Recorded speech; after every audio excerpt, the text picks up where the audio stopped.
When I was a medical student, I undertook an internship at the municipal hospital during the holidays. Several of my peers I went there with were held in high regard for their talents and were soon assigned to assist in seeing the patients. I was the only one doing work that was similar to that of a nurse on the ward. However, I had nothing to complain about. You see, I had become accustomed to such treatment. One day after work, while I was getting dressed and thinking about what to have for dinner, I saw a little girl in a hospital gown squatting in the courtyard, unattended. Concerned that she was perhaps lost, I hurried to her while pretending that I was just casually passing by. I didn't want to frighten her, you see. "What are you doing out here so late?" I asked kindly. "I'm picking flowers for my mother and father," she said in an innocent voice. "I want to bring them some flowers." "Where are they?" "Home," she answered. "I live here alone." "How brave of you," I sincerely complimented her.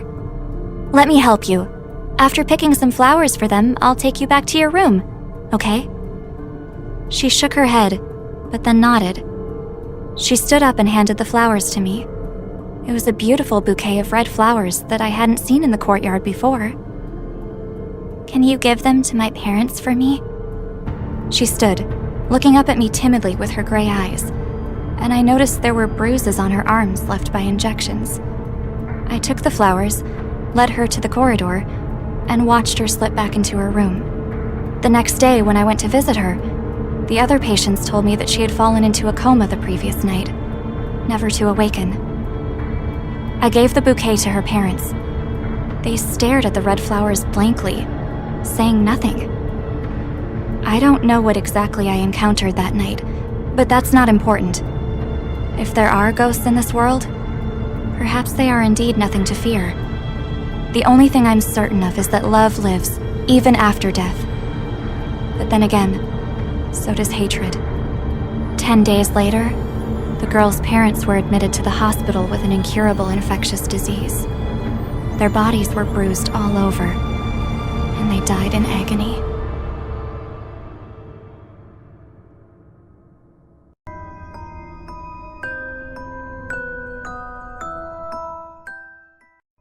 It's my turn?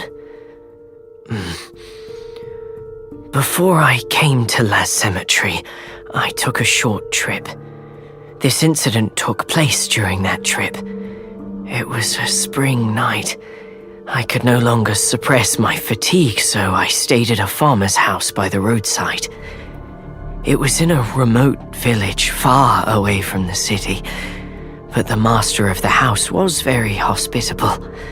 He cooked me dinner and told me that I had come at a bad time. As you know, few people are willing to let someone like me lodge with them, and compared to my perpetual misfortune, this situation is hardly worth mentioning. However, on the following day, as I prepared to leave, I was informed that I needed to stay in the village for a few more days. The man told me that the village was founded and managed by a group of well-respected elders. As the situation had become more serious on the day I arrived, the elders decided not to let anyone leave. And so I went on living in this village, listening to the constant cries and wails from outside the house. However, a few days later, I heard the sound of nails being hammered into boards nearby in the middle of the night. "Is someone building a house out there?" I asked. The master of the house did not answer me, but instead made desperate prayers. Candles burned in the room. Their yellow light leapt and danced across the darkness. I could vaguely hear him asking God for forgiveness.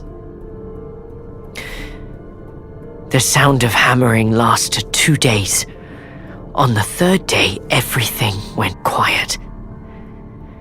I peeped through the window and found that a small wooden house had been built in the open space near us. Strangely enough, the hut was quiet at first, then became rowdy every few days, and then blared with howling and desperate cursing a few days later. After a while, the hut became quiet again. This cycle continued. At night, the awful sound resembled a dark incantation, cursing life itself. I don't know why, but I always felt as though venomous eyes glared forth from within that hut. "Your head is playing tricks on you. Just close the curtains." When I mentioned this to my host, he uttered these words and shook his head. But I knew that he had been praying for longer and longer each day. That was until one night. A strong, burning smell filled my nostrils. I opened my eyes and found that the man had disappeared, and a fire was consuming the nearby hut. It had almost reached the house I was staying at. Finally, the epidemic subsided, and I was allowed to leave the village. Before I left, I was invited to attend a sermon at the village church. I saw the walls of my former lodging blackened by the fire, and the poor little hut nearby. All that remained of it was a charred frame. This was the wrath of God. That day, the village elders stood in the middle of the church. The elders looked coldly at me. God's forgiveness comes only when the sinners are punished. All our misfortunes, or their misfortunes, are due to His providence. I didn't know what that meant until I went back to my host's house. After I had packed up my things and was ready to leave, I found that beside the ruins of the hut stood a wooden sign with something written on it. One barely legible word could be seen. Ward.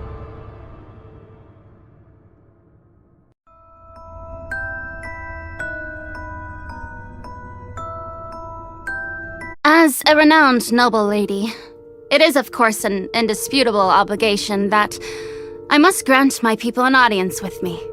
After all, were it not for my benevolent presence, who else could bring hope to their humble and mundane lives with a simple smile and a wave?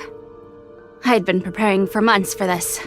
To be in my peak physical condition, I had to cease all social prior engagements, as such events might cause noticeable damage to my skin.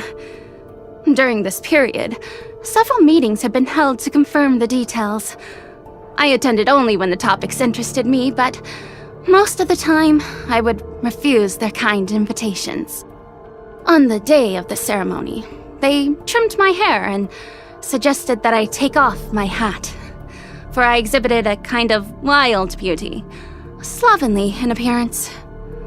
I was then complimented with a necklace and bracelet woven by a peasant woman. With the help of a servant, I passed through the Champ de Mars. The specially made carriage stopped at the foot of the steps. Through the carefully polished wooden handrails, everyone could bear witness to my beauty. I can't tell you how many flowers and prayers and tears I saw along the way.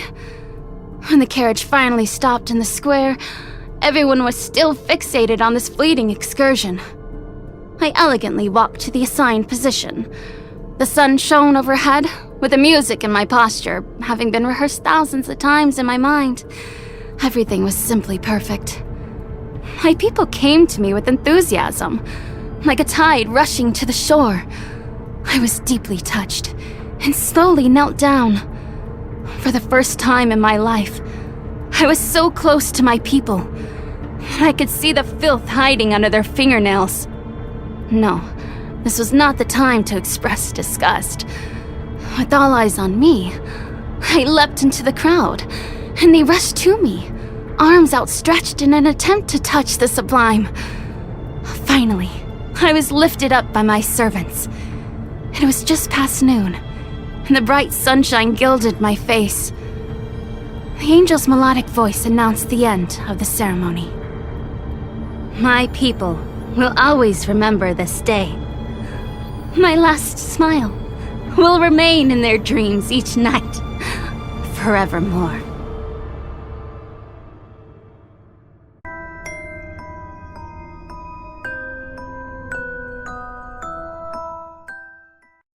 Of all my family's many ancestral manors, one stands out because of its statues that have a long history attached to each of them. Countless royalty and nobility members come to marvel at them, but there is one statue in particular that holds their curiosity. The common folks hold varying opinions about this statue. They like to believe in stories handed down throughout the ages without knowing their origins, but I cannot blame them for their simplicity. The actual events took place long ago. At that time, my ancestors were still the great rulers of this land. However, a monster was running rampant upon their territory. It is actually quite a cliched story. A hero saved the people from this fire-breathing monster, and this hero was once the king's hand. I believe all of you are familiar with this esteemed position and title. Thus, I will not elaborate on it. Upon his appointment as the bishop, he led a crusade against the fire-breathing dragon, threatening the land, and finally captured the monster with a holy crucifix. Initially, it was his intention to seal the monster beneath the sacred church grounds, but the locals insisted on burning it to death.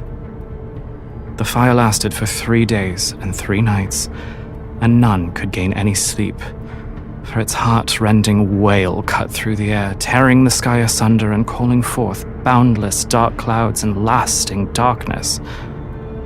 Instead of succumbing to the flames, the dragon raised its head high, so it was suggested to cut off its head and hang it on the church wall. Peace then seemed to be restored to the land, until, one night, a priest heard a sound coming from the church walls. A voice that was terrifying, yet all too familiar. Slowly, it said, "You should not have trusted him so." If you ever get the chance, perhaps you can go and touch its charming head.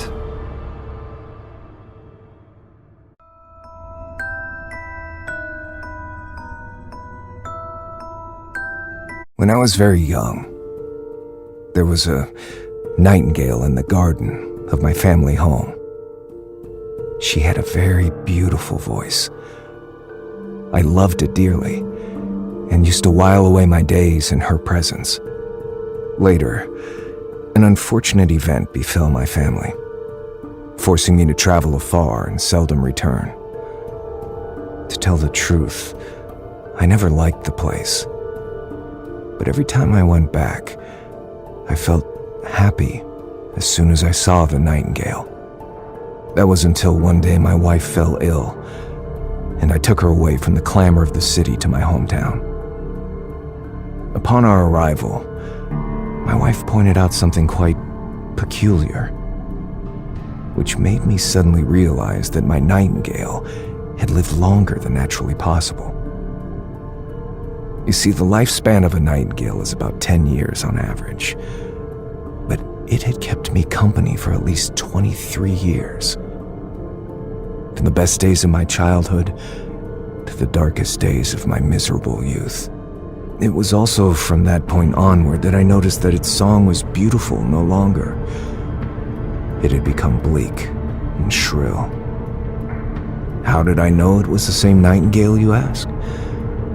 Because it had a pair of curiously strange and distinctive wings, and it never flew away, always resting on the same branch. My wife grew scared, so I had to take the nightingale to a place from whence she could never return. At least, that's what I thought at the time. Not long after that, my wife passed away. And when I returned to my old home after her funeral that night, I saw the nightingale once again, resting on that same branch. However, she sang no more.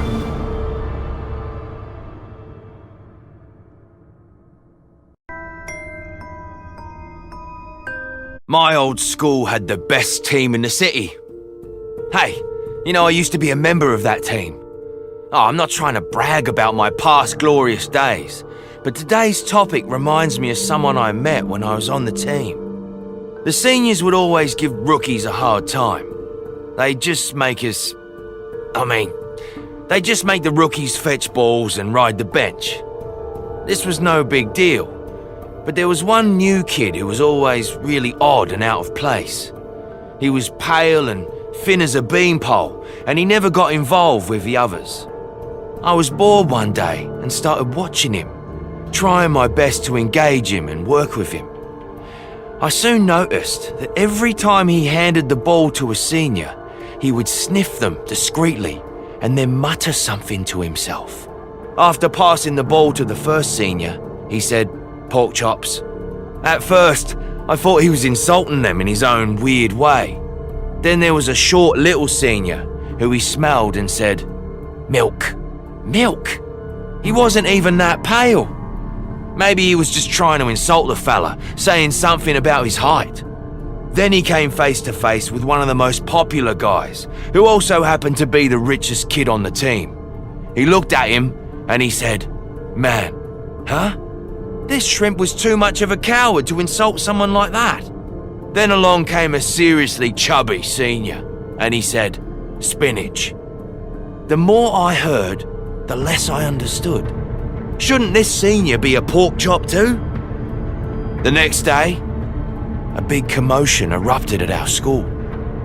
We didn't know all the details, just that the police had arrested a sicko serial killer. The news terrified everyone, and a lot of students transferred. But who was the killer anyway?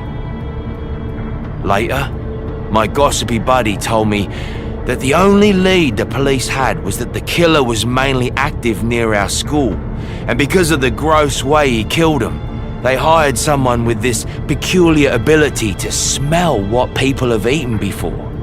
So they sent him to our school to investigate. I instantly thought of that skinny kid, watching everyone silently from the corner, and all the different dishes he uttered that day.